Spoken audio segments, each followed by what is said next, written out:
Tama po ang sinabi ni dating Pangulong Rodrigo Duterte tungkol kay VP Sara na ang anak niya ay drama queen.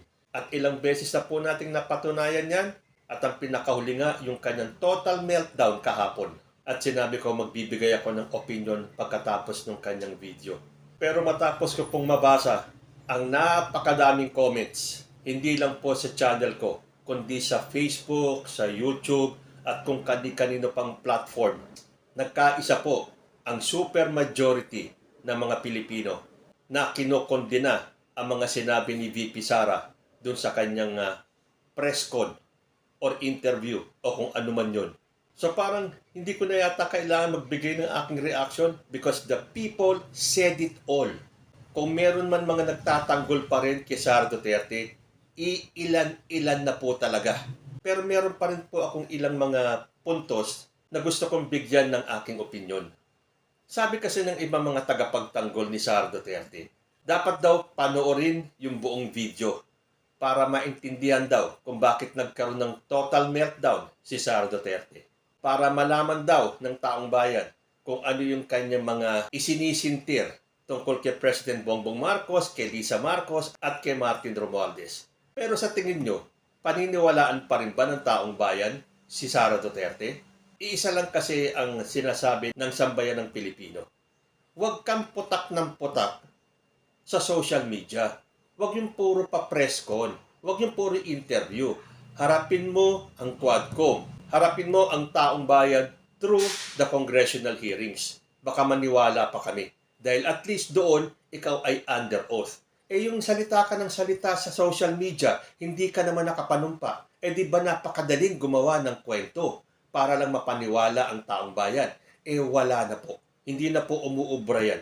Dahil kung talagang gusto ni Sara Duterte maglabas ng kanyang hinaing sa ating gobyerno, humarap siya sa mga hearings at doon niya sabihin, under oath. Pero bakit hindi niya magawa? Natatakot siya. Puro siya pa-press con, puro siya salita sa media, sa kanyang mga vloggers. Pero hindi naman niya maipaliwanag yung dapat niyang tumbukin.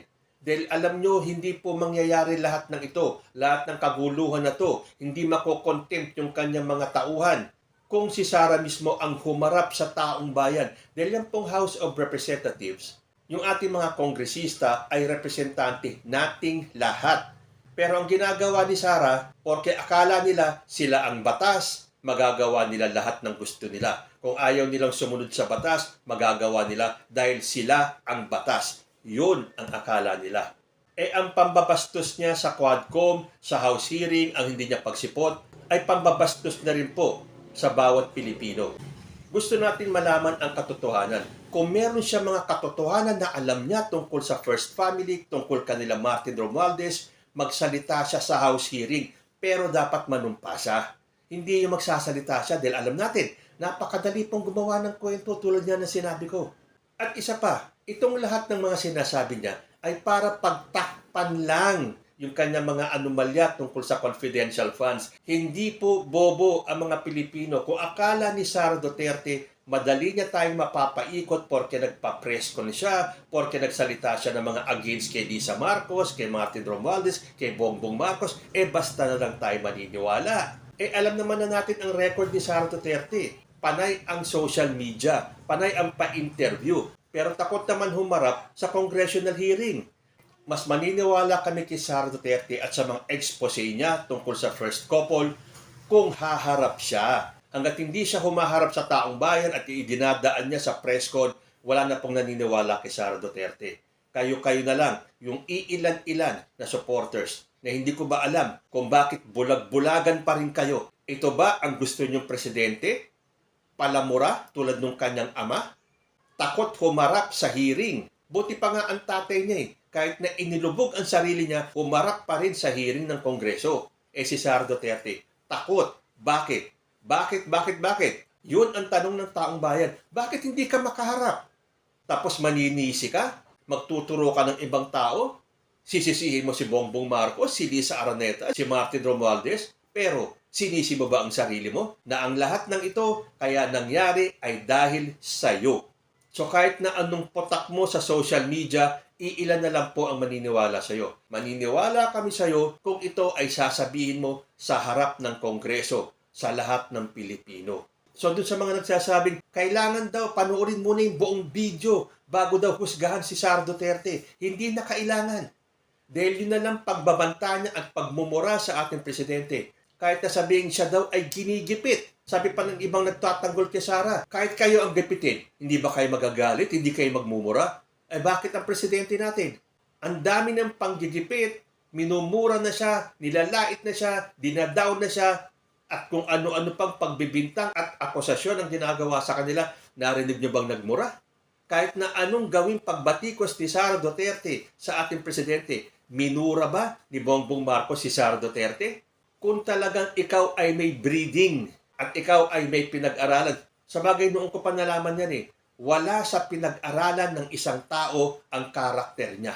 What you have achieved in education will never be a gauge for your character. Dahil kahit na ano ang naabot mo, kung bulok naman ang karakter mo, ang totoong karakter mo ang lalabas. At yan po ang nangyari kay Sara Duterte. So dun sa mga nagtatanggol, ginigipit daw kasi. Asan ang panggigipit dun? Sinasadya kasi ni Sara Duterte na huwag magpakita sa House para nga naman sabihin na ginigipit siya. Iisa lang naman ang gustong marinig ng taong bayan. Ipaliwanag niya kung saan niya dinala ang pera na galing sa kaban ng bayan. Di ba? Napakasimple lang. Sasabihin pa niya, nalulungkot siya dahil yung kanyang mga tao, yung kanyang mga empleyado ay iniipit, hinaharas, to the point na kinokontempt.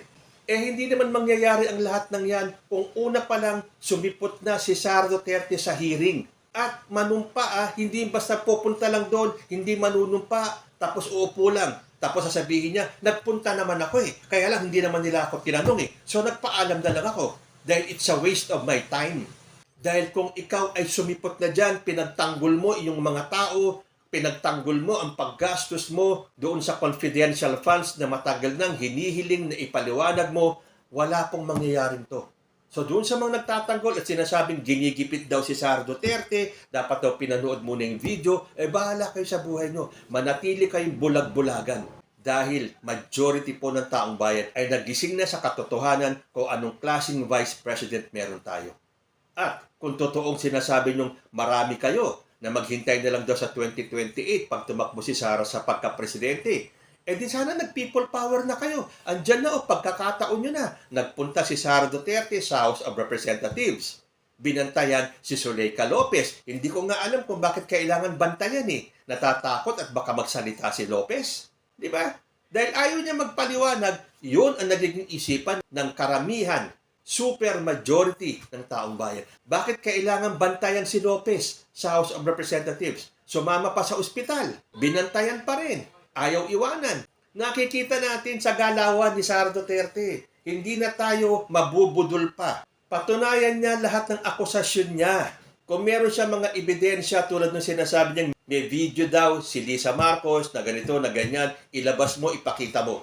Ngayon, kung sakaling totoo yung sinasabi mo tungkol sa first couple, hindi ka pa rin ligtas. Hindi porke may sinabi ka at in-expose mo kunwari ang first couple sa mga anomalya nila, hindi naman ibig sabihin na hindi ka na dapat magpaliwanag sa iyong confidential funds. Dahil kitang-kita po natin, lahat ng ito ay diversionary tactic ni Sara Duterte na hindi na kinagat ng tao. So, meltdown. Kailangan niyang daanin sa iba. Kailangan niyang magpakita ng galit, pagmumura. Saan ka nakakita ng Vice Presidente? Minumura ang ating Presidente.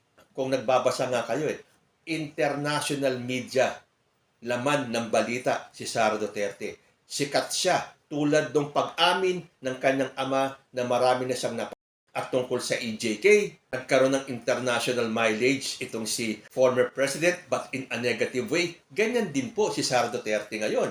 Siya ang talk of the town o talk of the world internationally, all in a negative manner. At alam nyo ba, tulad ni former President Rodrigo Duterte na ama ni Sara Duterte, kumambyo po si Sara Duterte. Iba na po ang kanyang sinasabi. Dahil siguro nalaman niya o napagtanto niya nung siya ay nagme-meltdown na ang dami niyang nasabi tulad ng pagbabanta sa buhay ng ating first couple. Ngayon na himasmasan na siya, iba na po ang kanyang sinasabi. Kung napanood nyo po yung kanyang video kung saan binantaan niya, pero ngayon sinasabi niya hindi daw banta yun. Di ba? Talagang like father, like daughter. Na sinabi ni former president na meron tayong presidenteng bangag pero hindi naman daw niya sinabi yon, na kahit na 1,000 beses siyang patayin, hindi daw niya sinabing bangag ang ating presidente. Tapos after a few days, may bangag na naman tayong presidente. Ganyan si Sara Duterte.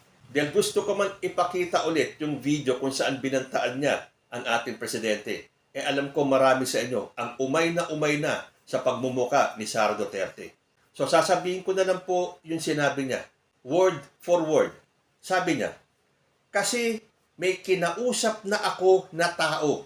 Sinabi ko sa kanya, kapag pinay ako, patayin mo si BBM, si Lisa Araneta, at si Martin Romualdez. No joke. No joke. Nagbilin na ako. Pag namatay ako, sabi ko, huwag ka tumigil ha, hanggang hindi mo matay sila. And then, he said yes. So, umuo yung kanyang kinontrata. So, ano ibig sabihin nito? Dati nang ginagawa ni Sara Duterte ito, na kapag meron siya mga kaaway, ikinokontrata niya. Dahil kung ito nasabi niya, anong iisipin ng taong bayan? Aba, hindi ito first time na ginawa ni Sara Duterte. I hope I am wrong. Pero the way things are going, na nagbanta siya at sinabi niya meron na siyang kinontrata. Pero bumawi si Sara Duterte dyan. Sabi niya hindi daw pagbabanta yun. Dahil ang sinabi daw niya ay kung mamatay siya. Unang-una, sino ang patay kay Sara Duterte? Sabi niya si Martin Romualdez daw. Ano ang magiging dahilan ni Martin Romualdez para tigukin si Sara Duterte? Dahil gusto daw ni Martin Romualdez maging presidente sa 2028. Aba, sa ginagawang yan ni Sara Duterte, baka manalo pa nga si Martin Romualdez sa 2028. At bakit nakakasiguro si Sara Duterte na si Romualdez ang gustong tumigok sa kanya? Hindi ba mind conditioning? Sabi pa nga ng ibang comments na nabasa ko eh. Kasi kunwari gagawa sila ng senaryo na titigukin si Sara Duterte. Pero hindi magtatagumpay dahil makakasurvive daw si Sara Duterte. So ang simpatya ng tao ay nasa kanya at magpi-people power na daw. Aba, huwag nang hintayin yun. Ngayon pala mag-people power na kayo. Andiyan na nga ginigipit na nga daw si Sara Duterte. Hinaharas na yung mga tao niya. Nagpunta na ng house. Bakit hindi kayo nagpunta doon? Sana pinalibutan niyo yung buong house. Nagpakita kayo ng suporta. Dinala na sa ospital si Zuleika Lopez. Andun din si Sara Duterte. Sana nagpunta kayo doon. Meron nga nagpunta, pero ilan lang. So, ibig sabihin, hindi nila talaga kayang mag-produce ng maraming tao kahit na bayaran pa nila para mag-people power dahil gising na at mulat na ang isip at mata ng nakararaming Pilipino kung anong klaseng vice president meron tayo. Kung ito nasabi niya na may binilinan na siya, paano kung ibang tao? Hindi si Romualdez ang gustong tumigok sa kanya. Iisipin nga naman ng taong bayan, si Romualdez ang nagpatigok kay Sara Duterte. Nasaan ang prueba ni Sara Duterte? Maglabas siya ng ebidensya na balak siyang gurgurin ni Martin Romualdez. Hindi mind conditioning. Gusto daw siyang gurgurin ni Romualdez. So kung siya ay matitigok doon sa binilinan niya, doon sa kinontrata niya, ay huwag titigil hanggang hindi nakikitil ang buhay ni Martin Romualdez, ni Lisa Araneta Marcos, at ni President Bongbong Marcos. Hindi pa ba pagbabanta yun? Ayan ba yung sinasabi ng mga taga-suporta ni Sara Duterte na hindi niya masasabi yan kung hindi ginigipit si Sara Duterte? Magising nga kayo sa katotohanan? Yan ba ang asta ng pangalawa sa pinakamataas na leader ng bansa? So ngayon na himasmasan na si Sara Duterte, sinabi niya na hindi naman daw totoo yung banta, kung hindi, kung lang naman. Kung siya ay matitigok, ibig sabihin, si Romualdez ang tumigok sa kanya, kaya doon sa binilinan niya, sa kinontrata niya, huwag titigil hanggang hindi nalalagutan ng hininga si Bongbong Marcos, si Lisa Araneta Marcos, at si Martin Romualdez. Hindi ba pagbabantayan? Marami ang nagsasabi na ito ay pwede ng batayan para i-impeach si Sara Duterte or tanggalin siya sa pwesto, pero hindi ko na iniintindihan dahil hanggang salita lang talaga sila Kung gusto nyong gawin, ipa-impeach si Sara or tanggalin sa pwesto dahil sobra na po ang mga salita ni Sara Duterte. Pero may gagawin ba ang mga ahensya ng gobyerno? Pababayaan na lang ba ng mga ahensya ng gobyerno na magbanta si Sara Duterte? sa pagkakakilala natin kay President Bongbong Marcos, pababayaan niya lang po yan. Dahil mas focus si President Bongbong Marcos sa mga problema ng bansa. At yung mga bagay na yan ay dapat ang mga ahensya na ng gobyerno ang kumikilos. Hanggang salita na lang ba itong mga opisyalis natin kung anong dapat gawin sa pagbabanta ni Sara Duterte? Uy, pero teka muna. Tulad nga ng sinabi ko, matapos ng meltdown ni Sara Duterte at mahimasmasan na siya, iba na po ang kanyang dialogue. Again, kung napanood nyo, mabuti naman at nakita nyo yung ekspresyon ni Sara Duterte, hanapin nyo na lang sa social media yung video niya. Ayoko nang ipalabas dito dahil alam ko suyang-suya na kayo. Pero ito po ang kanyang sinabi, word for word. Sabi niya, bakit ko naman siya if not from revenge from the grave? There is no reason na ko siya. Anong benefit nun sa akin? Ko si Lisa? Anong benefit nun sa akin? Wala. Buti sana kung tagapagmana ako ng nakaw na yaman. Hindi naman. So, anong benefit nun pag nawala sila dito sa mundong ito? For them to say that there is a threat. Sa threat ko nga, wala silang pakialam. Unang-una, ano yung threat sa'yo? Yung gugurgurin ka? Sino nga ang gugurgur sa'yo? Si Romualdez, magpakita ka ng pruweba, hindi yung puro na lang salita. Na akala mo ipaniniwalaan ka pa ng taong bayan. Sirang-sira na po ang kredibilidad ni Sara Duterte. Kung may nagtatanggol man sa kanya, iilan na lang po kayo. Dahil kung pilit yung pinipikit ang inyong mga mata sa ginagawa ni Sara Duterte na ginugulo ang ating bansa, bahala kayo sa buhay nyo. Pero kami, alam na alam namin na hindi kayo magtatagumpay. Hindi magtatagumpay si Sara Duterte na ibagsak ang administrasyon ni Bongbong Marcos. Magpakita ka muna sa Quadcom hearing, doon ka maglabas ng iyong mga akusasyon, ng iyong mga pagbabanta. Pero siguraduhin mo lang na under oath ka. So, ano daw ang mapapala niya? Sana daw kung siya ay pamamanahan ng nakaw na yaman. Look who's talking. Hindi mo nga maipaliwanag yung milyon-milyon na confidential funds. Magsasalita ka ng nakaw na yaman. The nerve naman. So, ano daw ang magiging benefit niya kung gurgurin niya ang first couple at si Martin Romualdez? Wala daw. Pero ano yung pagbabanta mo? Yun naman daw pagbabanta ay meron kung. Ngayon, sino ba ang nagbabanta sa'yo? Dahil wala daw pakialam ang palasyo sa death threat na natatanggap ni Sara Duterte. Magpakita muna siya ng pruweba na meron death threat. Hindi yung gawa-gawa lang. At bakit kailangan tumbukin si Romualdez na gugurgur sa kanya? At anong pakialam ng first couple sa House of Representatives? Meron po tayong separation of powers. Pero siyempre sa mga salita ni Sara Duterte, si BBM daw ay merong speaker. Si Martin Romualdez po, hindi speaker ng palasyo. Siya po ay speaker ng House of Representatives. Pero ang gustong gawin ni Sara ay i-mind condition ang mga taong bayan na si Romualdez ay tuta ni Bongbong. Or the other way around, na si Bongbong daw ay tuta ni Romualdez. Hindi na po uubra yan. Dahil nakikita namin ang ginagawa ni Bongbong Marcos para sa ating bansa. At kung sa tingin ninyo, mapapabagsak nyo ang BBM administration sa ginagawa nyong mga akusasyon na hindi nyo masabi sa House, nang hindi nyo masabi under oath, sino ang maniniwala sa inyo? At kung ito mga pabago-bago ng mga salita ninyo, kakagatin pa ng taong bayan, dyan po kayo nagkakamali. Dahil kahit na anong drama pa ang gawin ni Sara Duterte, nakita niyo yung drama in real life nung kumapit sa kanya si Zuleika Lopez at nag-iiyak pa na, "Huwag mo ko iiwan, huwag mo ko iiwan." Drama nga naman talaga. Pero iilan na lang po ang kumakagat sa drama ni Sara Duterte.